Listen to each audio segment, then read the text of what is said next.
Hey guys, it's Jamie bringing you another episode of Recovery Inspired Hope.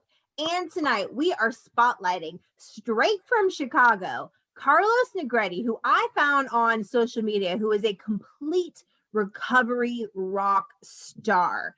Okay, this guy right here, he is over several recovery groups, and his tireless efforts day and night just moderating these groups and being an admin. And whenever he sees somebody who's struggling, he reaches out or has somebody else reach out. And it's just something that I have been watching over time for the last couple months.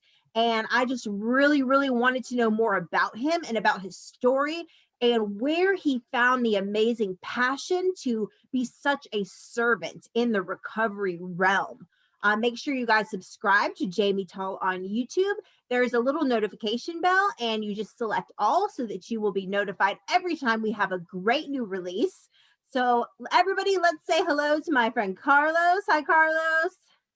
Hello, everybody. Carlos, so you were in Chicago. Yes, Chicago. I mean, I love Chicago. I lived here my whole life. I really dread winters. And you would think I'd be over it already because I lived here my whole life, but I never am. No, I'm actually from New Hampshire and Massachusetts, and I moved down south. I'm in Athens, Georgia, and I moved down south when I was 22, 23. That was like 17, 18 years ago, and I could never go back. So good for you that you I can don't stay. mind the cold. I just really hate the snow. I could deal with the cold, fine, bring it on. But the snow is just like, ugh. So you were born and raised in Chicago. Yes. Okay, and you still live there in your recovery today. Yep.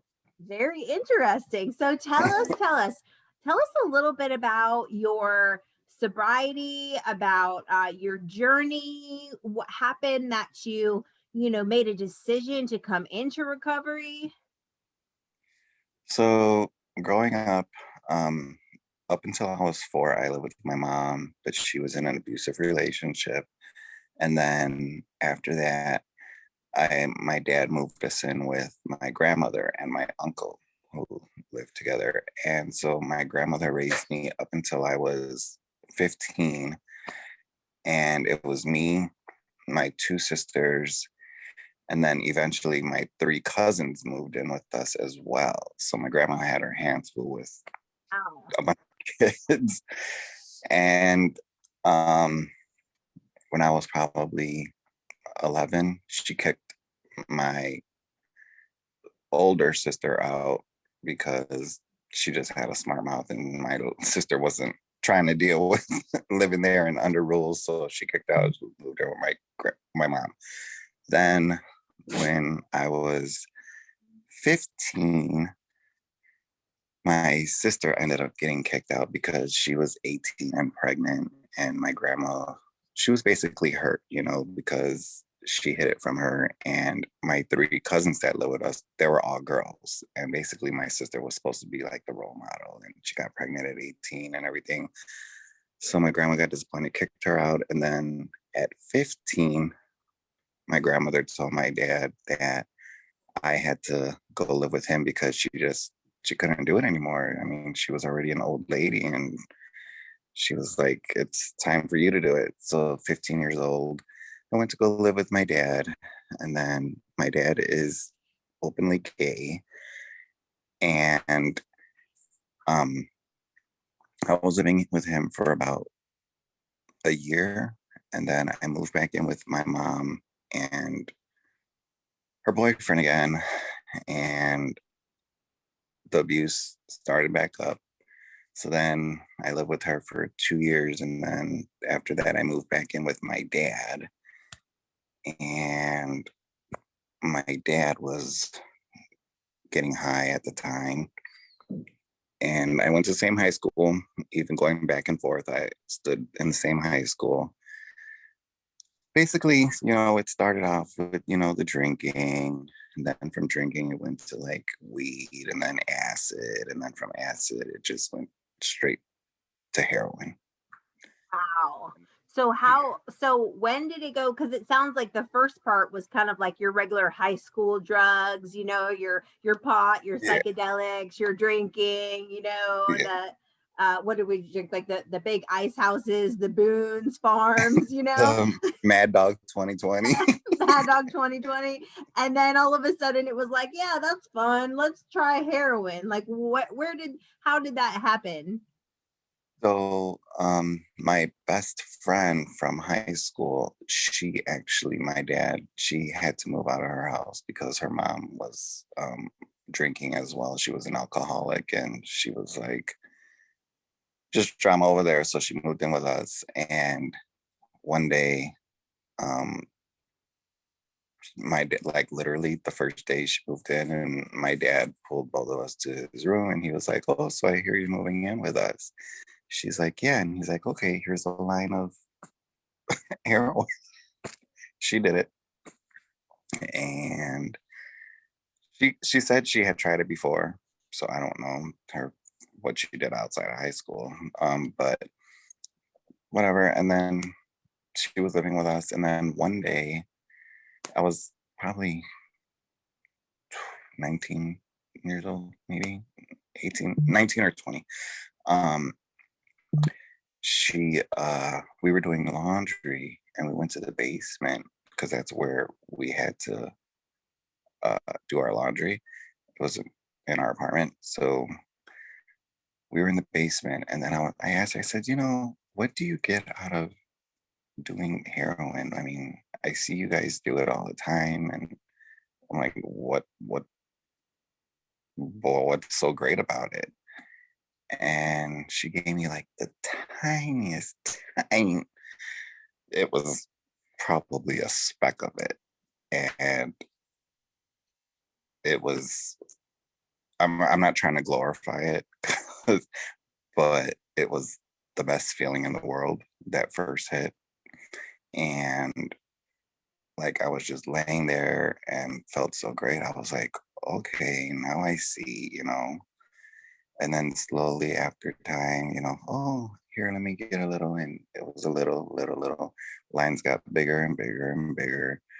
And then all of a sudden, maybe a year and a half later, I was sick. And then dope sick. And then she was like, well, I don't have enough for a line, because she was already shooting up.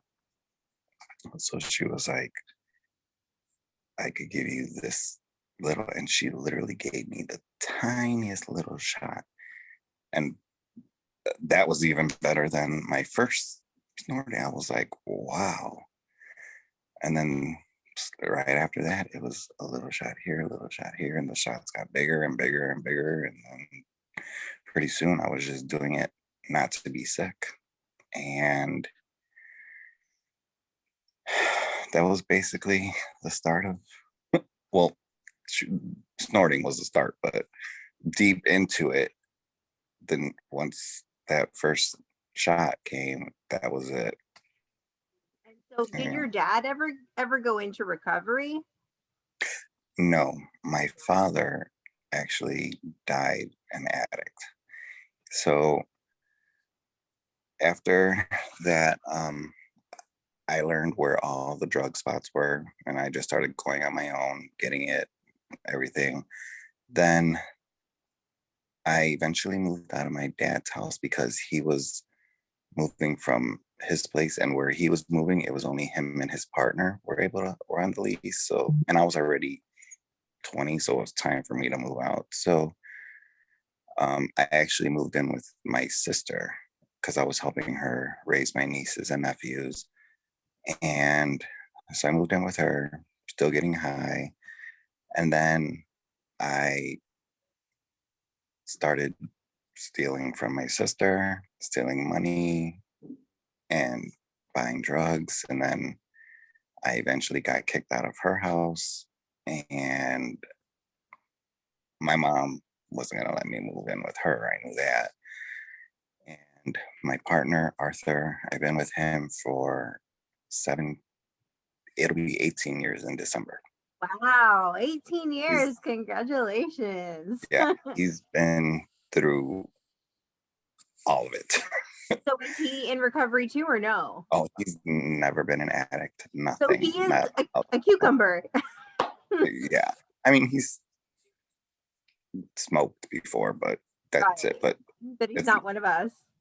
no. And he's a therapist now, and he's got a master's in therapy. He's got a bachelor's in business. Like nowhere near where Wow. opposites attract, I guess, right? And so he would give me money here and there, but he got tired of it, and I just basically started stealing from my sister, stealing from my mom, everybody. Then I moved in with my uncle. And then my uncle, he wasn't getting high, but he knew I was getting high, whatever. He didn't care. I was doing my own thing. He did his thing, whatever. He wasn't an addict or nothing. But then one day I was sick and my uncle, he had like arthritis and all this cancer and all this stuff. And he was like, well, I'll give you money for a bag, but you're going to give me a tiny, tiny bump so my pain will go away. And me being dope sick, I was like, okay, you know, and sure enough, I go and get it. And I gave him again the tiniest little thing. And that's how I feel I got him started on it. I mean, a lot of people tell me, it's not my fault, but in a way, you feel like it is because, and I know I was going through my addiction, and of course, I was going to say yes to anything when you're dope sick, and I so got him started, and then don't mind my I'm kid. kidding. He runs this house and he just goes wherever. So, um, so he eventually got really, really sick, and um, we were using every day. He never shut up though, and he was doing only lines. So like a bag would last him like 2 days. Bag would last me one shot, and over time he started getting sick with his health and everything, and then it started getting hard for him to walk. And I told him, I was like, you should go to the doctor and go get everything checked out. He didn't want to because he was scared his cancer was back. And so I just, okay, well, whatever. That's your decision. Kept getting high, kept getting high. Started using the same needles over and over. And I don't know, have you ever seen my legs? Uh-uh. Oh no. Oh, you gotta look for it in the group, but I'll tell you about that later. So my legs, because I was using the same needles over and over, I got an infection. I ended up catching cellulitis. And my legs got to the point where my skin was like rotten and falling off. And I walked around smelling like rotting flesh. And I didn't do anything about it because I was still worried about getting high. And it got really bad. Like when you see the pictures, you're just going to be like, oh my God. And so then that was happening. But then back to my uncle, he got sick. And then one day he was like, he couldn't go to the bathroom. He ended up using the bathroom on himself. And so then I was like, no, this is it. Tomorrow morning, you're going to the hospital, blah, blah, blah, blah, blah. I says, we can't do that. You can't. I couldn't even carry him because I literally, it was hard for me to stand because my legs were so messed up. Like, so I was trying to carry my own self without And then trying to help him up, it was hard. So I was like, you gotta go. He's like, okay, I promise I'll go in the morning as soon as we wake up. So we go to bed. I wake up at 7:30 to go wake him up, and he's dead. And that was hard for me because, like I said, my uncle raised me and my sisters. It was the same uncle. And that was like very hard for me. And so I called my mother, and she was like, I was like, Uncle Tony's dead, blah, blah, blah. She came over, and then my sister came over. Everybody came over, I called the cops, and our house, like it got to the point where our apartment, I was infested with bed bugs.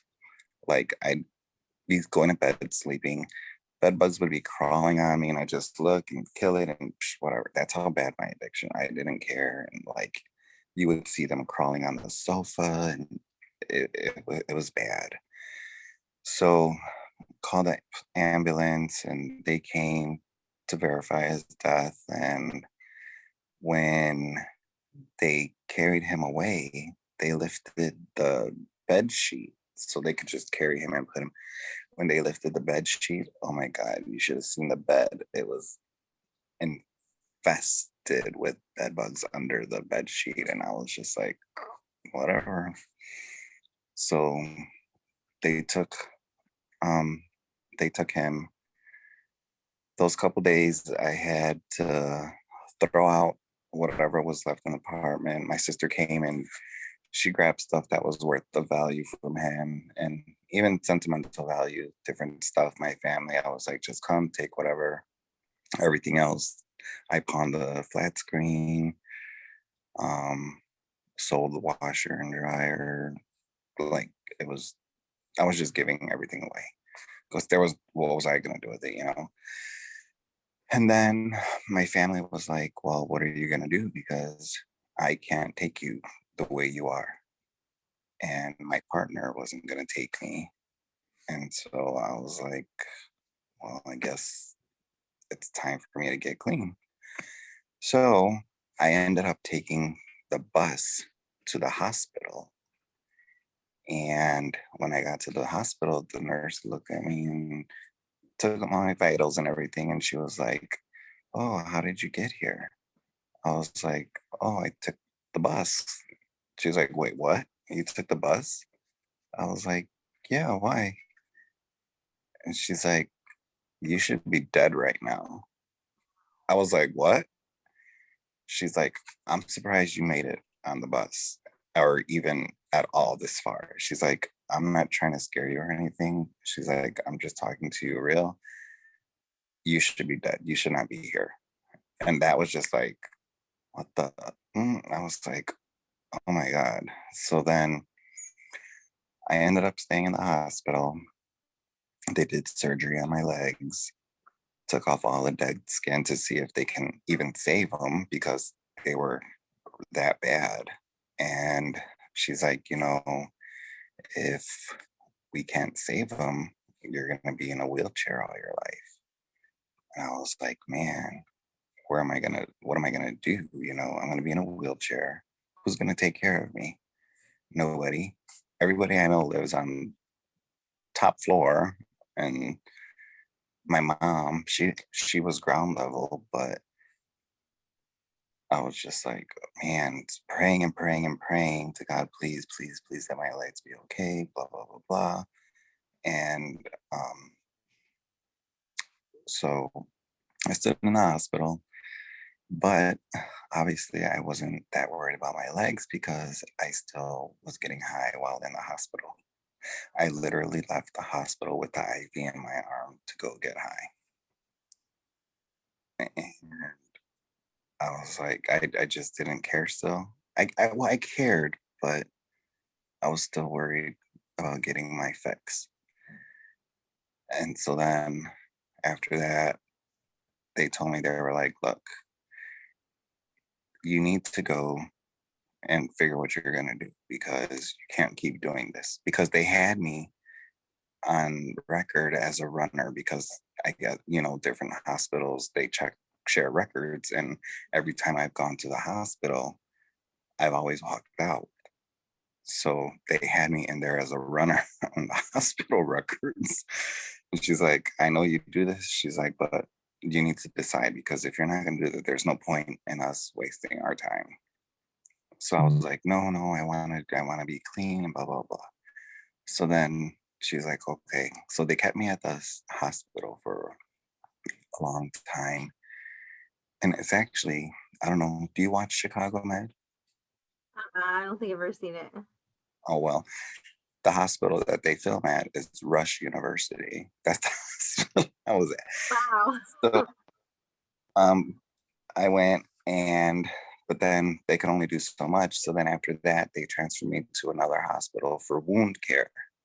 So then I was there at that hospital, and my brother-in-law was still getting high, and he was at the same place for wound care. Same name, but a different location.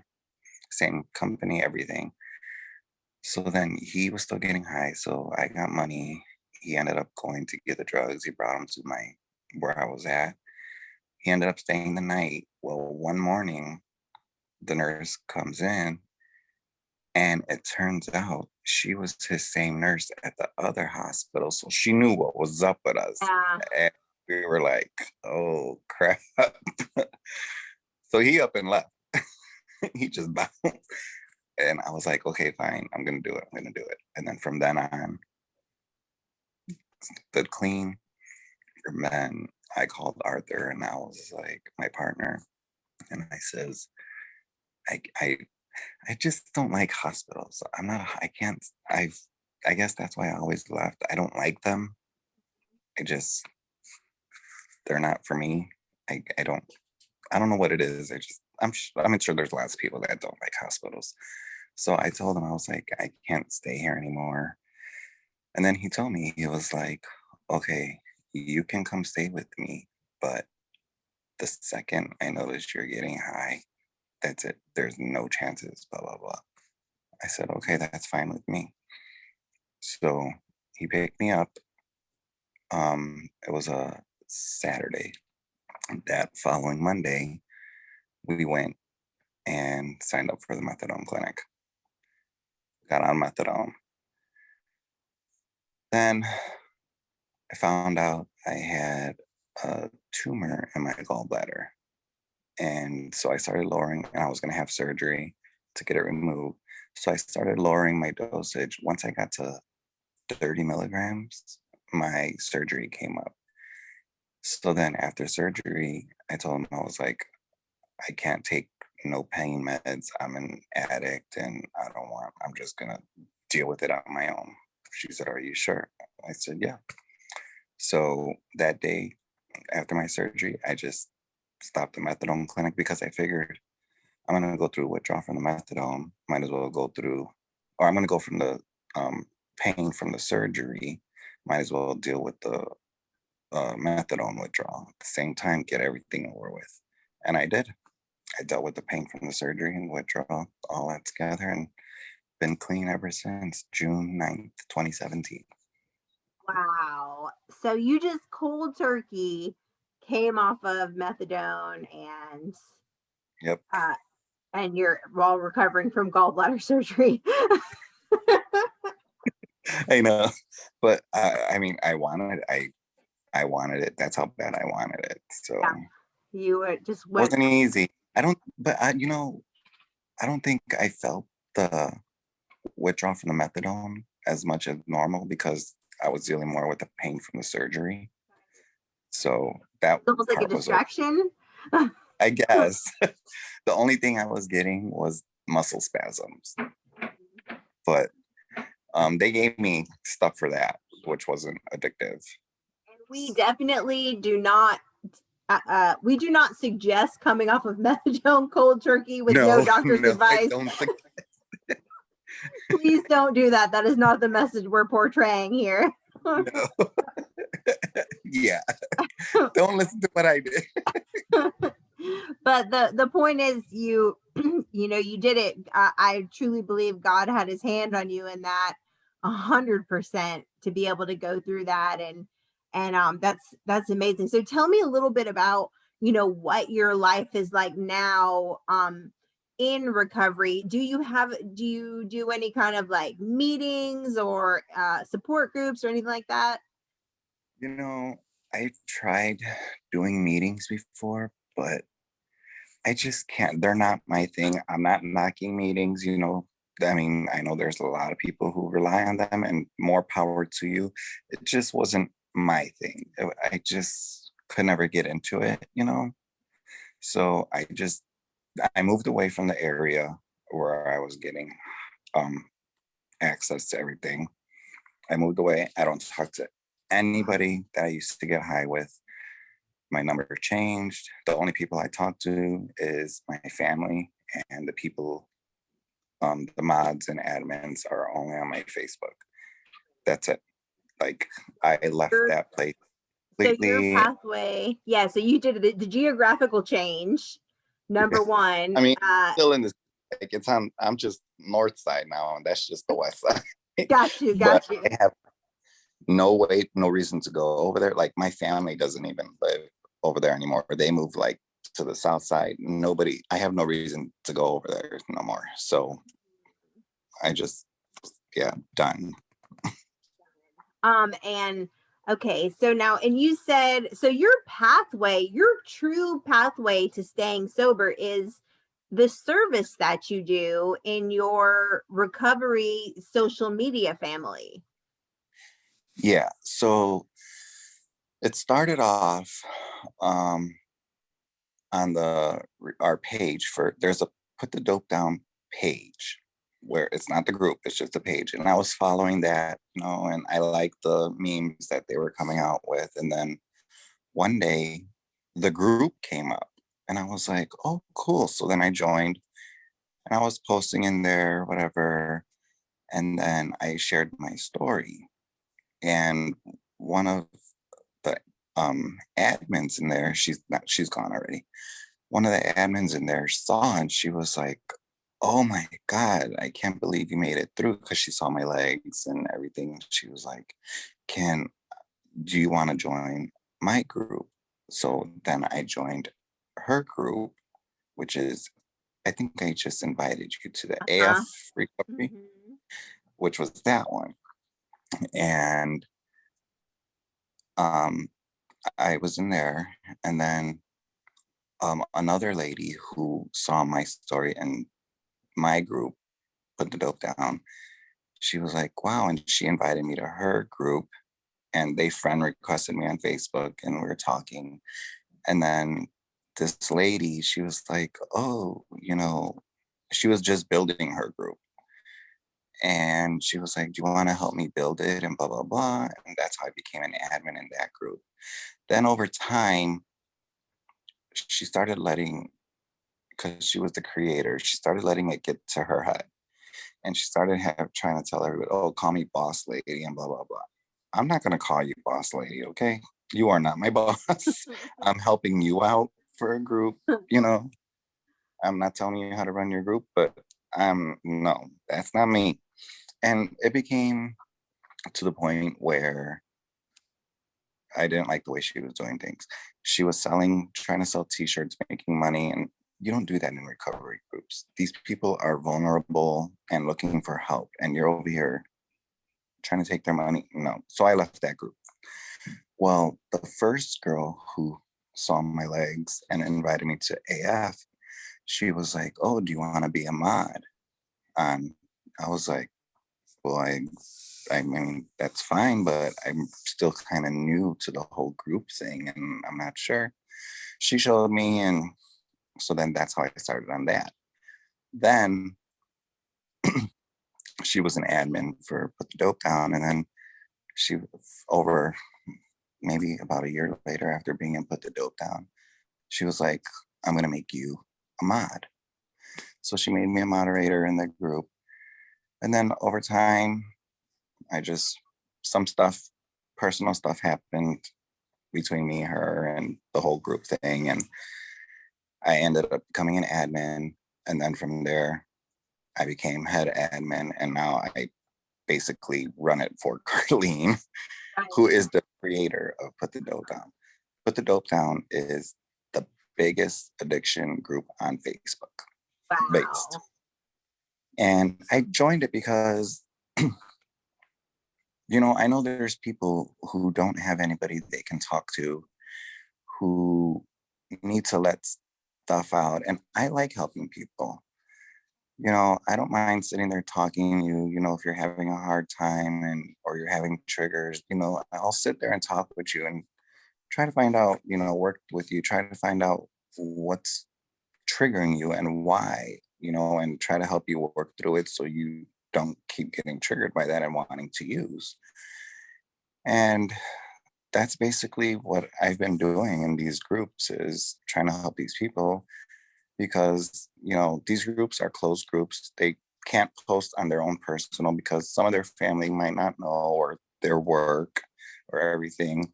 As far as me, I'm open and everything. My boss she knows all about me. I don't hide nothing back. I'm not ashamed of my story. I always say, share your story in hopes that maybe it'll help save somebody's life. That's how I am. That's why I'm always open. And my boss, she understands, she respects it, and she doesn't have any complaints. So I looked into becoming a counselor, a rehab drug counselor. Only thing is, if I start now, it would be like 6 years of schooling, I think it was. Then by the time I'm done, I'm going to be like 46 years old. I was like, I don't know. And I love my job now. So Yeah. I work at a dog daycare. Okay, And that's awesome. I'll just do the group thing for right now. Right. And that's the one thing that I really noticed about the Put the Dope Down Facebook group is that, because being a moderator on there and seeing everybody working together, and the main focus, what I love is when somebody puts a post up there about like struggling, or if something, say, like flags us, kind of like, this post seems like this person's really got something going on, everybody will like watch it and comment it, like it's literally like just almost like it is a whole bunch of counselors, like, hey, watch this person, they may be suicidal, or they might be triggered, or they might relapse, or let's help them, let's talk to them. And it's just tireless effort, all around from everybody in the group, all day long, watching these posts and trying to be of service. Yeah, and that's, it's like we're like not family, but we are family because we've been through that. So we know, and you learn new stuff every day. Like me personally, I didn't know you can overdose from meth, and I found out you can. And I learned stuff about a little stuff about NA and AA. I still don't know a lot because I never did those programs, but I still learn. And that's what the group is for, to help people. And like you said, we're always there watching no matter what. There's people that stay up late at night. I'm on the group. Like when I first wake up at 5:30, I'll go skim it real quick. Okay, get ready for work. And then I'll check it throughout the day. If somebody tags me in our chat, oh, this, boom, I'm on it, or I'll let them know what to do and blah, blah, blah. And, I know people, oh, it's just a Facebook addiction group and it's not that serious. But it kind of is, because when you see these people's stories, like, you feel for them. Like, it's hard, and because you've been there. And I wish I would have known about groups or I had somebody to talk to when I was going through my stuff. Exactly. Because It could be the only place that people have to actually be honest and share where they're at, and be in a safe place to share. right, and I know, with every group you're going to have your ignorant people, and we try to be on top of them, you know. And it's hard. It's not hard. I mean, it's not hard running, but I will say it's a lot of work, especially running 3. Yeah. Yes, yes. But I enjoy it. I love it. I love helping people. So that's what I do. And not to backtrack, but back to my dad. I know I like go back. So yeah, another thing, you know, about helping people is, you know, once I got sober, my dad would call me, "Oh, how are you?" And it's like, "Oh, I know why he's calling me. He wants to borrow money and blah blah blah." And then I would just be like, ignore his calls sometimes, or I don't have money. No, no, no, no, no, no. And I would talk to my dad, you know, why don't you try getting out clean? And I would talk to him whenever I would talk to him, I would try to convince him. And then it got to the point where he's like, well, I'm not getting high no more, and blah, blah, blah. And that's just Ronell. Ronell's his partner. And I'm like, okay, well, then if it's just Ronell and not you, why are you staying with him? I know you love him. I mean, I can't, the love's there. There's nothing I can do about it. But if it's bringing you down that much where you're stealing from stores, you know, and that's one thing I could say is I never stole from a store. I stole from my family, but Right. Same. um, but and I would talk to him and no. So then he last year in February, he got sick with cancer, and he found out when he was already at stage 4, and he got really skinny. Like he literally looked like a walking skeleton. That's how skinny he was. So then he got sick with cancer. He went in the hospital, and February 3rd is my birthday. February 4th, he died. That was really hard for me because when we were in the hospital, he was so sick and out of it. Not from the drugs, just from being so sick, he was out of it. And like, I was sitting there talking to him, and he opened his eyes and he was like, I was like, are you okay? You know, I'm here and blah, blah, blah. And he looked at me and he was like, I want my son. Where's my son? I was like, Dad, I'm right here. And he didn't even recognize me. And that was so hard for me. And then February, that the next night he died. He woke up and it was just me, my partner, my 2 sisters, and my mom. Um, I was gonna go home and just come back the next morning. And my partner was like, "Are you sure you want to wait till morning?" And I was like, "Okay, we'll go back tonight." Luckily, I did because that was it.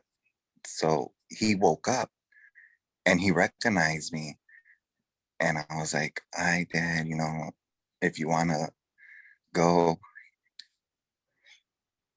if you wanna go, you can." Blah blah blah. He's like, I, and that's when he was like, "I do want to go. I'm hurting," and I was like, "It's okay. You can go. You know, we love you." And blah blah blah. And then, like a minute later, he was gone.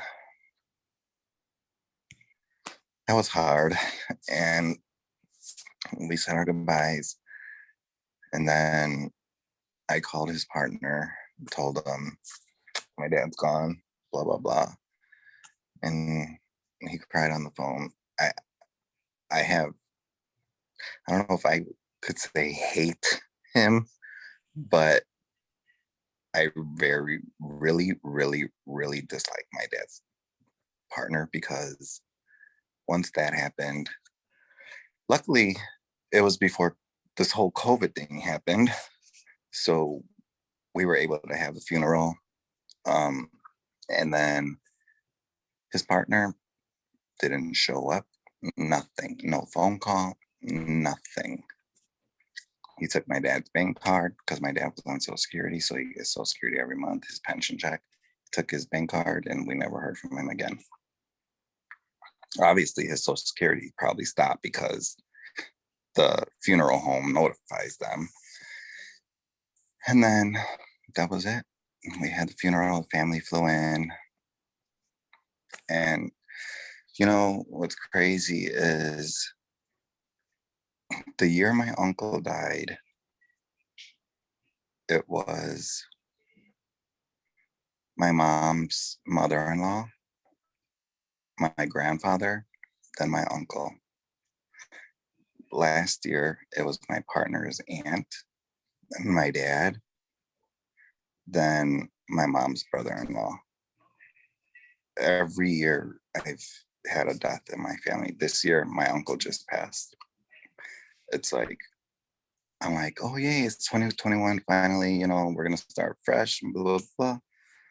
My uncle passes. I was like, oh my God.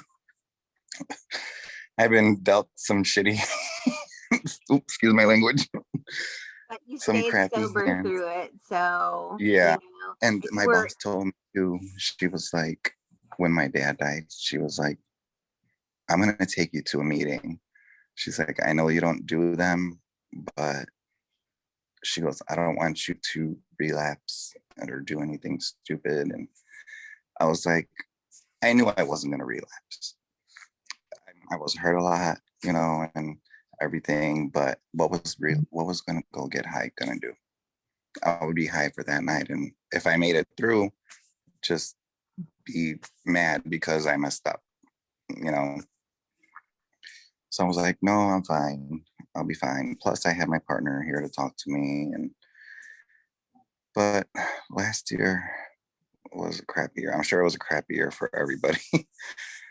This year, it's going okay so far. and we're So just gonna keep pushing through. yeah. And now, like I said, you know, I live in a I live in one of the nicest neighborhoods in Chicago, Lakeview area, um, which is, I live probably 8 blocks away from Wrigley Field where the Cubs play, Chicago Cubs. Really nice, very dog friendly area, upper class neighborhood. Because I'm like, wow, I have, like, I can afford things. Like, if I wanted to go buy me a nice watch, it's like, okay, I don't gotta wait till I save up money and blah, blah, blah.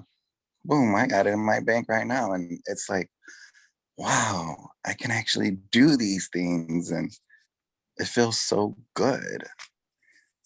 Like not having to worry about where your money's coming from, or this, that.